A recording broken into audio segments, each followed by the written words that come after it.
نحمده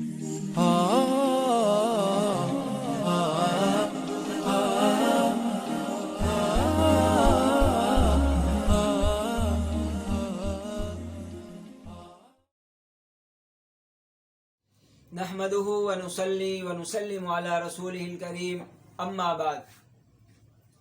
حاملہ جانور کی قربانی کرنا جائز ہے یا نہیں؟ اگر بکری حمل سے ہے یا گائیں بھینس وغیرہ حمل سے ہے، اس کی قربانی کرنا جائز ہے یا نہیں؟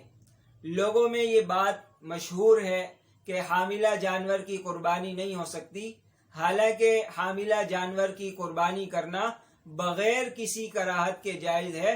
اس میں شریعت میں کوئی مذائقہ نہیں ہے، کوئی بات نہیں ہے۔ اب اگر حاملہ تھی اور جب اس کو قربان کیا گیا، اس کے پیٹ سے اگر بچہ نکلا تو دو صورتیں ہوں گی، یا تو وہ بچہ زندہ نکلے گا یا وہ مردہ نکلے گا۔ اگر وہ بچہ زندہ نکل جائے تو اس کو بھی ذبح کرنا ضروری ہے، اور ذبح کرنے کے بعد اگر وہ کھانے کے قابل ہے تو اس کو استعمال میں لایا جا سکتا ہے۔ لیکن اگر اس کے پیٹ سے مردہ بچہ نکلے تو پھر اس کا استعمال کرنا جائز نہیں ہے، بلکہ اس کو کہیں ڈال دیا جائے۔